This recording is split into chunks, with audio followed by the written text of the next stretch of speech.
Bien, donc nous allons en tout cas continuer notre temps d'échange et nous allons passer au témoignage de différentes ligues qui ont pu mettre des actions concernant cette thématique. Donc, nous allons commencer par la Ligue de hand. Donc, Laetitia, restez avec nous, car je crois que vous êtes intervenante, ainsi que Jean-Christophe Knopkert. J'espère que je n'écorche pas votre nom. Donc, c'est à vous pour nous présenter ce que vous avez pu faire au sein de la Ligue de handball dans les Pays de la Loire. De handball, excusez-moi. C'est à vous. Alors, vous avez envoyé le PowerPoint, alors je ne sais pas s'il est possible de le partager. Ah, c'est bon, impeccable. Merci.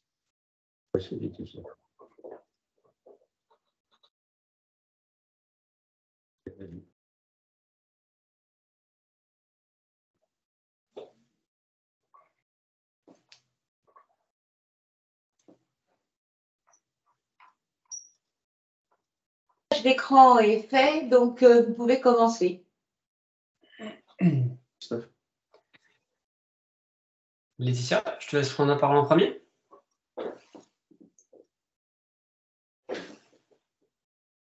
Ah, désolé. Oui, c'est bon, vous m'entendez? C'est bon. Oui, alors juste si on peut avancer encore un peu le PowerPoint, s'il vous plaît.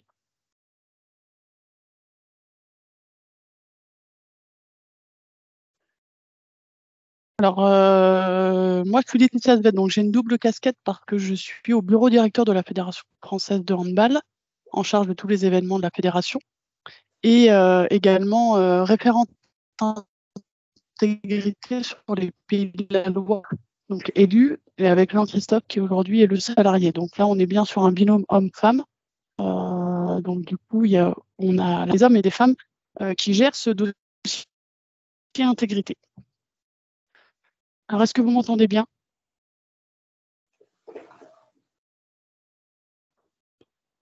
Ça va, mais parfois la voix module, mais allez-y. Voilà. Alors, du coup, aujourd'hui, on a, nous, une convention pour 4 ans, donc depuis 2020-2024, qui a été signée avec les colosses au pied d'argile, et justement, France Victime, c'est ce que je vous disais tout à l'heure. Donc, on peut aujourd'hui faire intervenir les colosses 5 fois par an dans chaque territoire.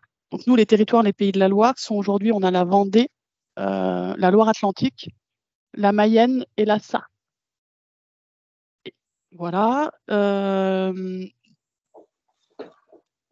Et en 2020, en fait, on a mis une formation de 3 modules qui est... Alors, ça a été juste un peu trop vite, pardon.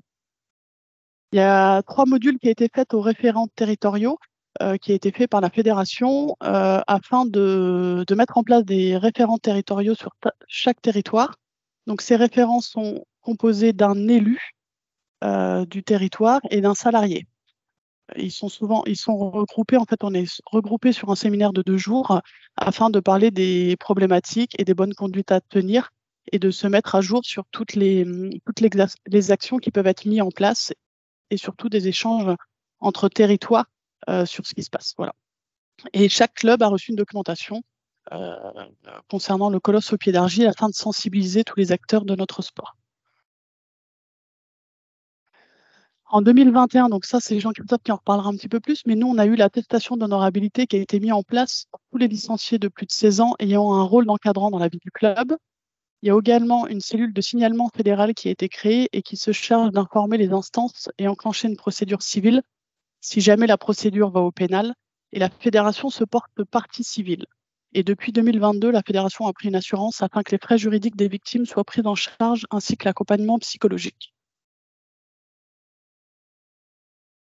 Aujourd'hui, donc, la fédération, dans sa politique de tolérance zéro qu'elle prône sur le sujet depuis plusieurs années, la Fédération française de handball réaffirme sa détermination à lutter contre toute forme de violence et entend rappeler qu'elle condamne sévèrement de tels faits lorsqu'ils sont établis et quelle que soit la personne mise en cause.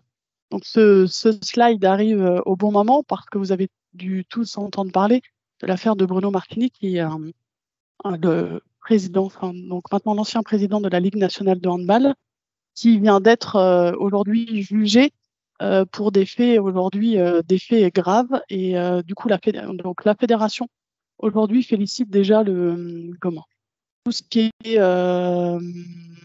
au niveau des procédures, pardon, je trouve pas mes mots, au niveau de tout ce qui est procédure, puisqu'il a été jugé immédiatement. Il a reconnu aussi les faits et du coup la fédération, donc on s'est réunis en urgence pour faire un bureau directeur exceptionnel et aujourd'hui nous l'avons mis en conseil de discipline afin qu'il y ait une demande de radiation de sa licence.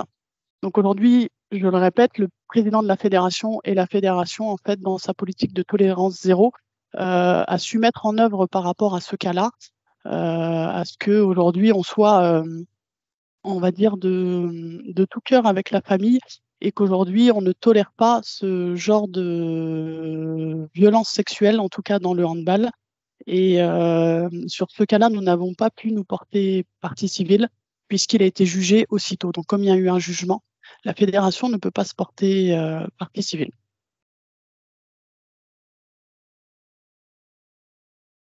Merci Laetitia, je prends le relais. Bonsoir à tous, je vais tenter de vous garder encore un peu mobilisés.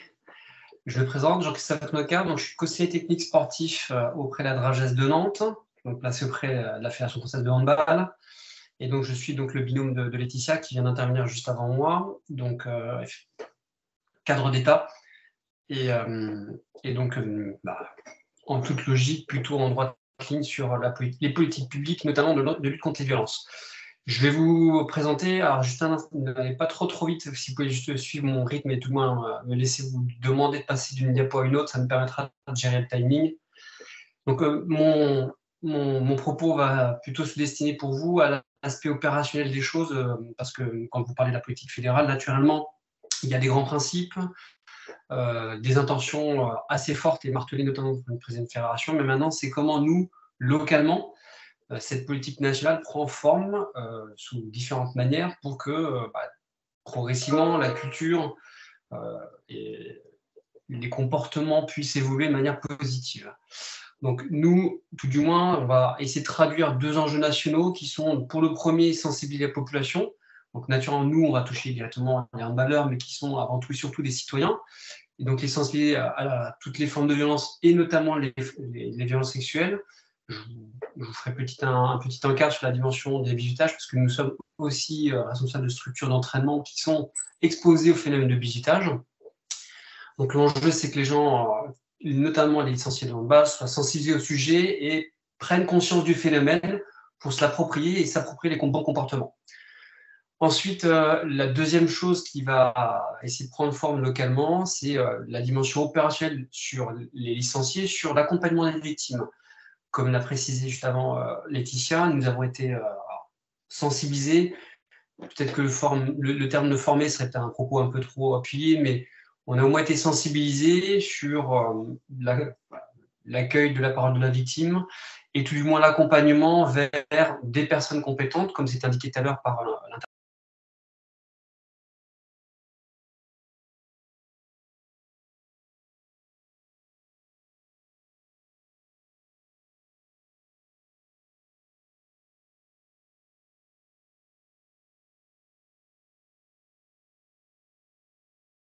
C'est bon? Voilà, l'école d'État. Donc vous pouvez continuer. Non. Son micro, il est toujours pas ouvert. Il n'est pas ouvert son micro.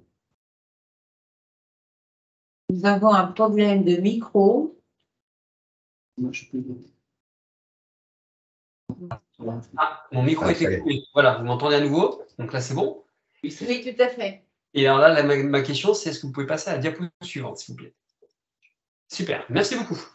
Donc, je vais vous présenter un petit peu la déclaration opérationnelle sur le territoire, sur les différents aspects que vous avez à l'écran. Donc, la dimension honorabilité, la notion de sensibilisation, de manière très concrète, la communication, la manière dont on gère les signalements, ce qui a été évoqué tout à l'heure, le fait d'avoir une procédure qu'il a fallu construire avec la fédération, la formation des éducateurs, qu'ils soient pro ou bénévoles, et la manière dont nous sommes organisés pour mettre en œuvre toutes ces actions. On peut passer sur la diapo suivante si vous voulez bien. Alors, sur la dimension honorabilité, je vais vous traiter de 3 points. La première sur l'accompagnement au suivi des cartes professionnelles, qui est un dispositif légal. Donc, la nécessité d'être titulaire une forme d'autorisation d'exercer le métier d'éducateur sportif, assujetti au fait d'avoir un diplôme professionnel en lien avec le métier qu'on veut exercer et le fait d'être honorable, donc d'avoir un casier judiciaire vierge de toute condamnation vous rendant incapable d'exercer ce métier-là. Nous, en l'occurrence, on a un suivi des emplois sur le territoire. Donc, l'ensemble des salariés sont déclarés par les structures chaque année. Donc, on renouvelle cette déclaration chaque année. Et ça nous permet d'avoir un listing des salariés, de vérifier qu'ils sont effectivement bien déclarés sur la plateforme APS. Et auquel cas, si ce n'est pas le cas, signaler auprès à la fois du salarié et de l'employeur la nécessité de se remettre en conformité. Donc, on est à la fois dans l'accompagnement des salariés qui, pour certains, méconnaissent la disposition, mais ce qui est plutôt anormal, parce que normalement, c'est censé être des salariés qui ont suivi une formation professionnelle et qui devraient être normalement au courant de cette obligation légale. Mais il y a également beaucoup d'employeurs qui sont des associations, des bénévoles, dont ce n'est pas le métier et qui, là, pour le coup, ont vraiment besoin d'être accompagnés au-delà de la dimension, on va dire, gestion de l'emploi, mais exercice légal de l'emploi. On a déjà rencontré des contrats qui ont été rédigés par des missions locales et dont le contrôle de la carte professionnelle n'avait pas été réalisé. On peut rester sur la diapo d'avant, s'il vous plaît? Merci. Deuxième sujet sur l'honorabilité, la fédération a mis en place ce qu'on appelle l'attestation d'honorabilité. Donc, c'est un document qui doit être rempli par une très grande catégorie des licenciés qui sont assujettis à des fonctions d'encadrement. Alors, l'encadrement des équipes, les arbitres, les dirigeants, soumis au contrôle de l'honorabilité également. Mais l'attestation va dans un cadre un petit peu plus large et relève de l'aspect réglementaire fédéral.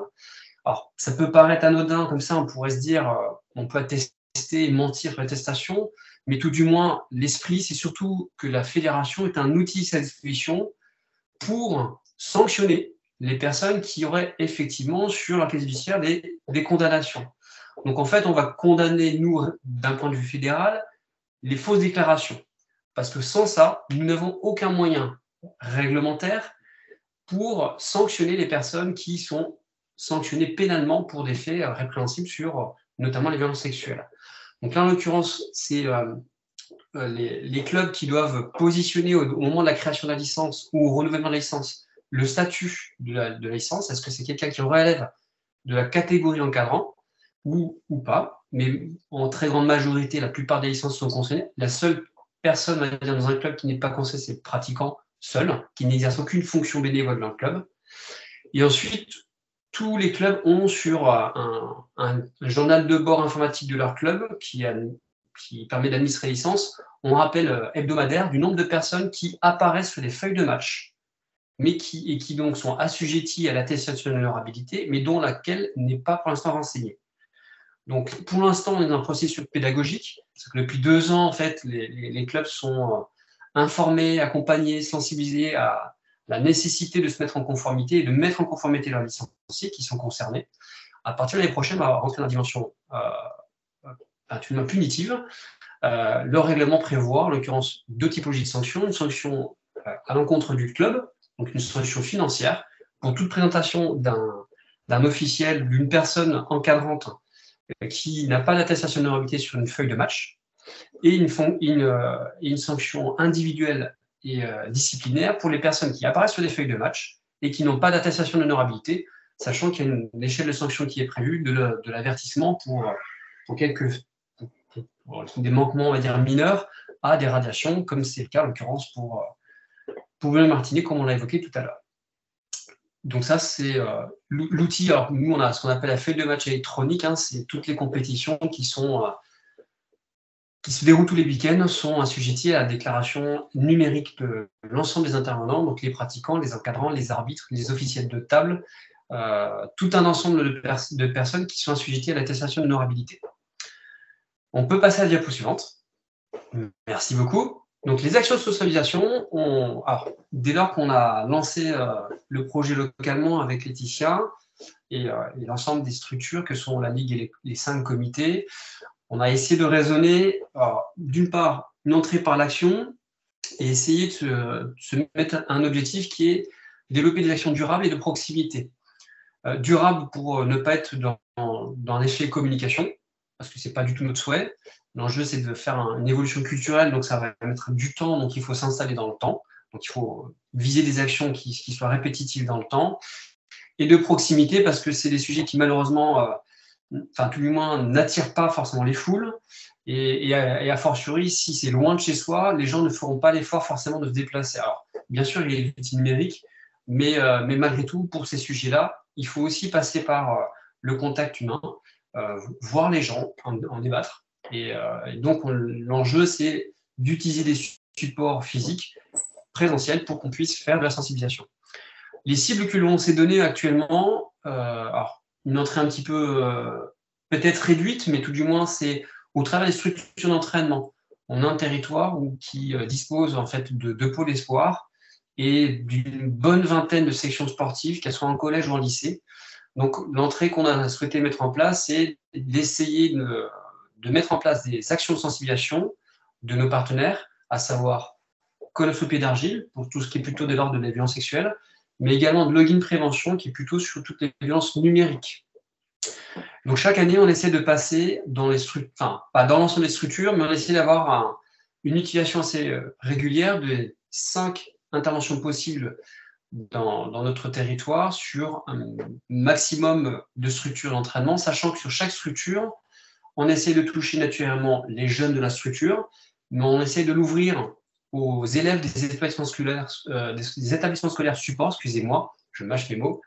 Donc, on l'ouvre au collège ou au lycée, ou au lycée quand ce sont des partenaires des structures, naturellement. Et on essaie d'avoir un temps un peu plus tard dans la journée, donc on fait le temps des jeunes le mercredi après-midi, et le soir, on essaie de mobiliser plutôt les adultes, avec comme population cible à la fois les parents de ces élèves de structure, les enseignants des établissements scolaires support, mais également les dirigeants et entraîneurs des clubs qui sont dans la périphérie relativement proche de la structure d'entraînement. Donc, on essaie d'avoir un effet sur un ensemble de populations le plus divers possible.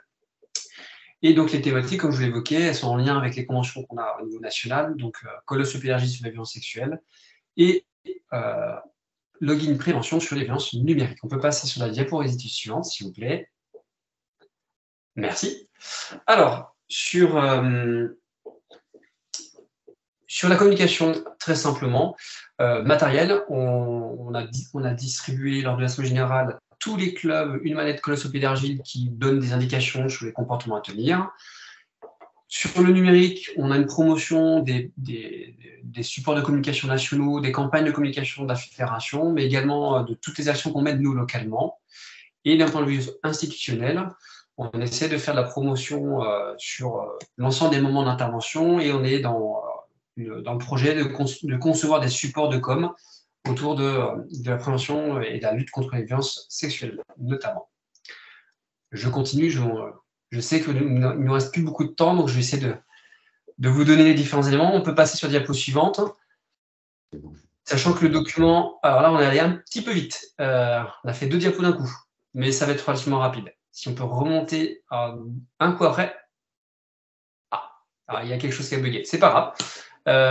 Pour le coup, on vous donnera peut-être le correctif dans le document. On avait une diapo derrière sur la gestion des signalements. On a une fiche procédure qui a été construite avec les enfants des référents d'intégrité au niveau national, qui stipule dès lors qu'on est au contact d'une victime ou d'un témoin d'une victime, on a un schéma en fait de prise de décision et de communication qui définit notre rôle, les interlocuteurs avec les coordonnées auprès de qui on doit signaler en fait les événements, sachant qu'on a le signalement auprès d'une cellule fédérale qui gère les signalements des violences sexuelles, le signalement au procureur de la République et les signalements au service de l'État. Donc là, en l'occurrence, nous, on est amené à le faire au niveau local, enfin, moi, de mon point de vue, au niveau de la DRAGES, mais la fédération s'occupe de faire... merci, voilà, merci beaucoup. C'est exactement ça. Donc là, en fait, on a un schéma décisionnel qui nous permet, nous, clairement, d'être totalement dirigés du début de la prise en charge de la victime jusqu'à la fin de la procédure, sachant que, naturellement, nous ne sommes qu'un élément de communication, mais nous avons un rôle relativement restreint parce que notre rôle, c'est vraiment d'envoyer sur les services compétents. Donc, vous retrouverez là ce document-là de manière formelle dans le document qui vous sera certainement envoyé, mais ça a été une des premières préoccupations que nous avons eues tous, les référents d'intégrité, parce qu'effectivement, comme l'évoquait tout à l'heure M. Descamps, quand on est confronté, et nous avons été nous confrontés localement à des signalements, si nous n'avons pas ces process-là, nous allons perdre du temps et nous pourrions du moins inciter ou laisser penser à la victime que la situation n'est pas prise en charge et tout du moins, ça serait plutôt néfaste pour elle. Diapo suivante. Merci pour votre intervention parce que le temps est quand même imparti à chaque intervenant. Merci en tout cas à vous deux, connaissant un peu la situation, en tout cas les faits dont nous a parlé la personne au niveau fédéral. Merci de votre témoignage. Nous allons maintenant passer à la Ligue de Flying Disc des Pays de la Loire avec Vincent Habitat. Est-ce que Vincent Habitat est là? Tout à fait. Est-ce que vous m'entendez bien? Merci à vous. Je vais vous demander d'être un peu concis concernant votre intervention. Donc, c'est à vous de jouer. Ça marche, je vais essayer d'être assez rapide. Déjà, je tenais à remercier l'ensemble des personnes qui ont œuvré pour ce temps fort et puis l'intervention de Greg Descamps qui était très intéressante. Donc, moi, je suis Vincent Habitat. Je représente aujourd'hui la Ligue de Flying Disc des Pays de la Loire, donc en tant que chargé de développement et aussi en tant que référent des violences sexuelles au niveau de la région. Donc, est-ce que c'est possible d'avancer sur le diaporama? Voilà, on peut encore avancer. Parfait. Je vais faire un bref rappel du coup de notre sport et de qui nous sommes pour bien qu'on puisse comprendre de quoi on parle lorsque on aborde nos disciplines sportives. Donc, on est encore un sport qui est très en développement. On a une fédération à presque 6000 licenciés, dont 997 en Pays de la Loire l'année dernière et aujourd'hui 890. 25% de femmes pratiquent nos sports et 33% de mineurs. Donc voilà, sur deux activités qui sont l'Ultimate Frisbee, un sport d'équipe, et le disc golf, un sport plus individuel. On a été très récemment reconnu comme discipline de haut niveau, donc en novembre 2021. Et donc, ce qui implique plein de changements dans notre fédération, dont la question de la prévention de la lutte des violences sexuelles, qui s'est accélérée. Donc, au sein de notre fédération, il existe, comme dans toutes les fédérations, un référent éthique et déontologie et violences sexuelles depuis 2 ans, qui anime, on va dire, une commission dont je fais partie, que j'ai intégrée depuis juin. Et donc, avec ce contact, nous essayons de mettre en place la politique de prévention de violences sexuelles au sein des Pays de la Loire. On peut avancer à la diapositive suivante. Voilà. Donc, nous, actuellement, on est à peu près au niveau 0 au niveau de la prévention des violences sexuelles dans le sport. Donc, on essaie de partir de ce niveau 0 et d'avancer. Donc, on a prévu un plan en 3 étapes. On va d'abord informer, sensibiliser du coup sur la lutte des violences sexuelles dans le sport, l'ensemble de nos licenciés. Ça sera la première étape. Ensuite, on a pour idée dans un second temps, former tous nos dirigeants, nos dirigeantes, les entraîneurs, bénévoles et très peu d'entraîneurs professionnels, car nous en avons vraiment très peu en Pays de la Loire.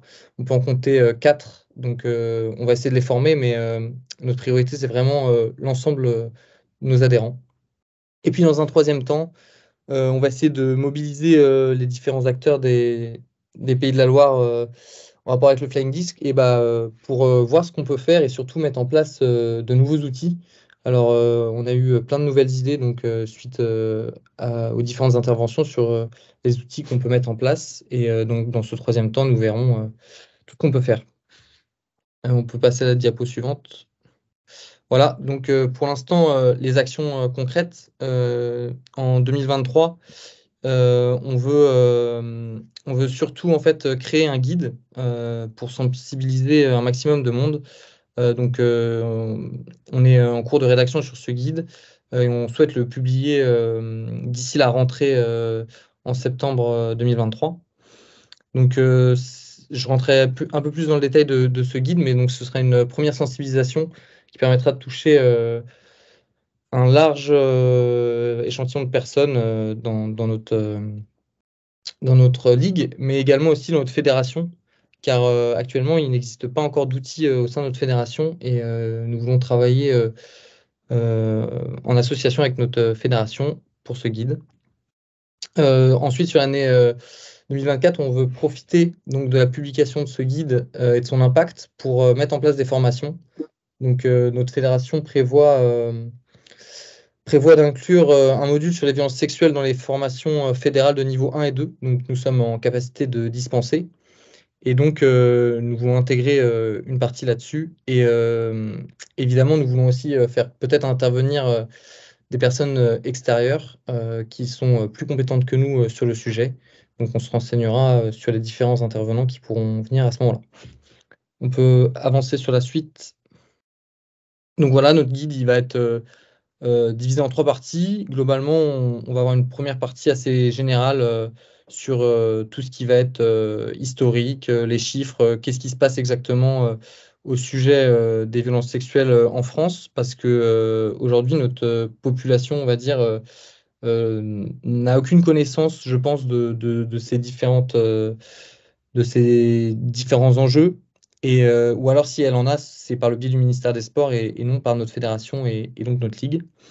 Donc, ensuite, on peut passer à la diapo suivante. En deuxième partie, on va faire un rappel des bonnes pratiques et donc de tous les réflexes adoptés dans le cadre de nos activités sportives. Donc, chaque activité sportive a des spécificités. Et évidemment, dans nos sports, on a des spécificités qui peuvent être encore plus sujets aux violences sexuelles. Donc, en fait, on a des sports qui sont mixtes, qui peuvent se pratiquer hommes et femmes ensemble et qui peuvent jouer dans la même équipe, donc qui peuvent favoriser l'apparition de situations. Mais on est aussi un sport encore jeune, donc très intergénérationnel. Il y a beaucoup d'adultes qui jouent avec des juniors. Et on peut avoir des compétitions qui se déroulent sur des semaines ou des week-ends entiers, qui peuvent favoriser donc forcément les interactions et favoriser des situations à risque. On va aussi entrer dans les détails sur la démarche des entraîneurs, des joueurs, des dirigeants et des parents sur comment être plus au fait de la prévention et de ce qu'il faut faire dans les activités. On a ensuite une troisième partie, on peut passer à la diapositive suivante, voilà, avec toutes les informations sur les démarches, les procédures quand on fait face aux situations de violence sexuelle. Donc, évidemment, déjà, savoir repérer les violences, donner des détails sur quels signaux on peut apercevoir. Et puis, une fois qu'on a repéré ces violences, savoir comment briser la glace, comment écouter quelqu'un, rediriger vers les bonnes personnes. Donc, tout cela. Et puis ensuite, les numéros et liens utiles, évidemment, à partager lorsqu'on se pose des questions. Voilà pour le guide. J'ai essayé de faire succinct parce qu'il y avait du temps réduit. Donc voilà, j'espère que j'ai été clair. Si vous avez des questions ou si vous avez plus de précisions, n'hésitez pas à me contacter. Voilà, là, au mail qui s'affiche ou directement sur notre site. Merci à vous pour votre intervention qui était concise et très claire. Et nous allons passer maintenant à une autre discipline qui est l'athlétisme. Et donc, c'est le président Serge Moitié qui va nous dire et nous expliquer qu'est-ce qu'ils ont pu faire au niveau de l'athlétisme. Oui, bonsoir à tous. Je vais être assez rapide avec quelques slides, vous expliquer effectivement ce qu'on a mis en place. Je commence par remercier la Fédération de hand qui a présenté tout à l'heure les documents. On a exactement les mêmes à la Ligue d'athlétisme, enfin la Fédération d'athlétisme bien sûr, avec peut-être une sensibilité différente dans la mesure où nous, il y a une proximité athlète entraîné à l'athlétisme qui est beaucoup plus individualisée que dans les sports co. Donc, on a plutôt cette volonté d'éduquer et de mettre en place une relation la plus saine possible. On peut passer à la première slide. Alors, l'axe de ce soir de mon intervention est plus comment aborder ces sujets auprès de nos clubs. On a 190 clubs au niveau de la Ligue des Pays de la Loire, 25 000 licenciés. Donc, ça fait beaucoup de monde à contacter et à sensibiliser On a fait notre premier colloque en fin d'année dernière sur ce sujet, avec un sujet un petit peu plus large qui reprenait un petit peu l'éthique et la déontologie et la relation entraîneur-entraîné. Ce qui permet d'avoir aussi une approche peut-être un petit peu plus simple de cette problématique, parce que c'est pas facile de parler de ces problèmes-là. Et en élargissant un tout petit peu le cercle de la conversation, on a réussi à sensibiliser. Néanmoins, je ne sais pas comment ça se passe dans les autres ligues, mais c'est quand même un sujet qui ne mobilise pas beaucoup, qui est difficile à aborder. Et il faut vraiment aller sur le terrain pour pouvoir mettre en place un réseau de confiance entre toutes les structures pour que la parole, qui effectivement s'est libérée il y a quelques années, mais quand même qui est encore difficile à porter au niveau des instances. Un petit, je dirais, focus sur les thèmes qu'on a évoqués, donc l'éthique et la citoyenneté. De quoi on parle exactement, parce que c'est des mots un petit peu génériques aujourd'hui. Et on avait pour ce faire fait venir un intervenant renommé également, qui s'appelle Philippe Liotard, qui est sociologue du sport et qui a évoqué ces thématiques-là. Et pour mettre un focus un petit peu particulier sur notre sport, on avait demandé à Christophe Lemaître, qui est double champion olympique, enfin double médaillé olympique du 200 mètres, de nous donner un coup de main. Malheureusement, c'était le même cas qu'aujourd'hui. Il y avait des grèves de transport le 3 décembre dernier et il était en visio, ce qui était quand même un petit peu plus difficile, mais il nous a évoqué sa problématique à lui. Tout le monde ne le sait pas, mais Christophe Lemaître a subi dans sa jeunesse des agressions verbales, des agressions, alors pas forcément très poussées au niveau sexuel, mais quand même des problèmes de comportement, ce qui a fait chez lui naître cette petite forme d'autisme qu'on lui connaît quand il est interviewé. Mais il a beaucoup travaillé, grâce au sport, il s'en est vraiment très très bien sorti. L'autre thématique était comment construire justement une culture de la bienveillance au sein de nos structures. On doit vraiment éduquer nos entraîneurs, nos encadrants, nos dirigeants sur cette relation entre l'athlète et le club, et l'athlète et son entraîneur. Et j'ai beaucoup entendu cet après-midi comment dirais-je, les situations où on peut avoir des sensibilisations ou des dérives. Effectivement, moi j'engage beaucoup les dirigeants à bien structurer leurs déplacements, à bien structurer leur entraînement, l'accès aux vestiaires. Il y a plein de petites choses qui ne sont pas forcément, je dirais, en veille chez les encadrants, mais aujourd'hui, un homme ne doit pas rentrer dans un vestiaire où il y a des filles, inversement aussi d'ailleurs. On a aussi des structures qui parfois ne permettent pas d'avoir une sensibilité à ça. Il faut être très sensible à ça. Dans un minibus, si vous avez une seule jeune fille, ben faites attention qu'elle ne soit pas forcément à l'arrière du minibus avec trois gars qui ont envie de rigoler, parce que ça peut dégénérer. Toutes ces petites situations qu'il faut mettre en avant. Donc, on en a beaucoup discuté dans ce colloque-là. L'autre, le dernier, c'était autour de quoi on parle quand on parle de violence sexuelle. En fait, avec Colosse au pied d'argile, avec qui on travaille sur ce sujet, ça commence très très vite, la violence. Il ne faut pas que ça soit un acte violent comme on peut les considérer. Je dirais, la simple fait de toucher un athlète, notamment féminin, sur un emplacement de son corps. Colosse au pied d'argile a une attaque là-dessus qui est très intéressante. Il y a 5 zones sensibles sur le corps humain qu'il faut vraiment protéger, qu'on ne doit pas toucher. Donc c'est difficile dans d'autres sports, notamment dans des disciplines comme la perche ou comme le saut en hauteur, où on a besoin de démontrer le geste. Eh bien, il faut faire attention à toutes ces attaques-là. Je vais assez vite, mais je sais que vous êtes, je dirais, on a fait un résumé de ça sous une forme un peu bande dessinée. Ça permet d'aborder, au lieu d'avoir des textes qui sont assez, parfois, peu lus. Voilà, on a fait, les 4 thèmes ont été résumés sous cette forme-là, sur 4 planches différentes. On peut faire défiler, parce qu'on ne va pas les lire ce soir, en reprenant les 4 thématiques. Et ça, c'est un document qui peut être facilement divulgué dans les clubs, je dirais aussi nos stages, où à ce moment-là, on utilise ce document-là pour libérer un peu cette parole en tant qu'encadrant, pour échanger sur ces thématiques-là et faire comme ça. Et pour terminer, on a au sein de notre fédération aussi mis en place, alors je ne sais pas si on a la slide de la formation, on a mis en place aussi une formation obligatoire pour tous nos encadrants, entraîneurs. C'est un module qui est obligatoire dans le cursus de la formation. qui est assez transversale, qui parle des valeurs de l'athlétisme, mais aussi de la valeur de notre fédération et qui, dedans, intègre des informations aussi sur toutes les dérives possibles. Notre idée, c'est d'être au plus près du terrain et c'est peut-être là où on peut gagner le match parce que on peut faire toutes les formations qu'on veut, mais au fin fond de la Mayenne, je le dis toujours parce que je suis mayennais, il peut se passer des choses qui ne reviennent pas à Nantes et il faut des intermédiaires, il faut des réseaux de remontée d'informations. Nous avons une commission au niveau de notre fédération éthique et déontologique qui est très facile à saisir. Et je suis moi, en tant que président de ligue, le référent local de cette commission. Et au sein de mon comité directeur, j'ai un groupe de travail sur ce sujet qui est piloté par des femmes et des hommes. Parce qu'effectivement, je partage cet avis que ce n'est pas uniquement aux femmes de prendre ce problème-là. Il faut que les hommes se sensibilisent. Mais pour des générations et des générations, des vieilles habitudes ont été prises. Il faut qu'on puisse se sensibiliser tous sur ces choses-là.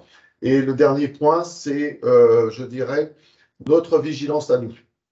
Plus nous serons intransigeants, plus on sera vigilants, plus on portera un message et plus on est haut dans la hiérarchie, plus c'est important. J'ai moi-même souvent pris mon téléphone pour couper court à des dérives sur les réseaux sociaux de dirigeants fort respectables, mais qui ne se rendent pas compte des propos qu'ils tiennent sur les réseaux, qui derrière sont repris par d'autres, et plus on va dans la boucle, plus ça dégénère.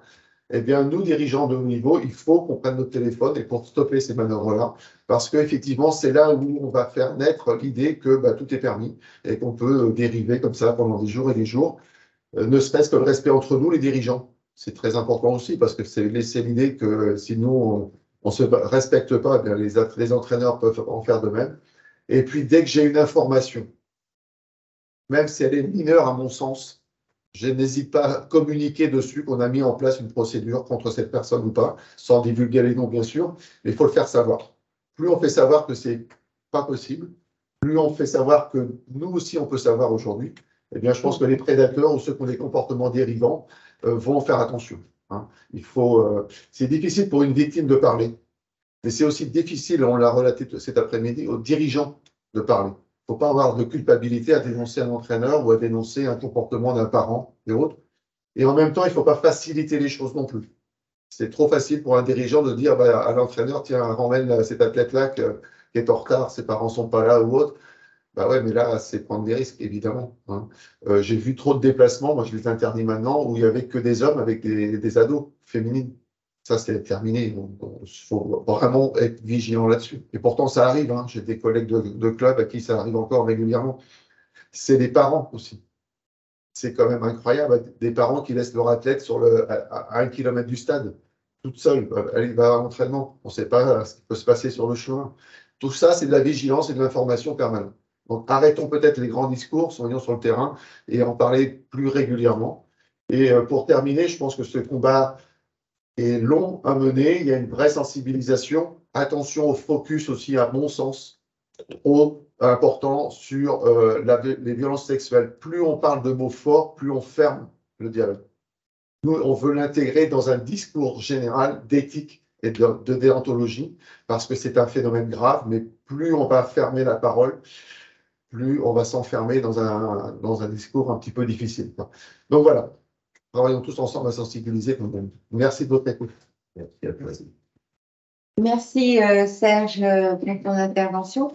Donc on voit bien que nos différentes disciplines interviennent sur cette thématique de manière différente, mais de toute façon commune aussi, puisque toutes les fédérations sont soumises à la même loi et à la même réglementation.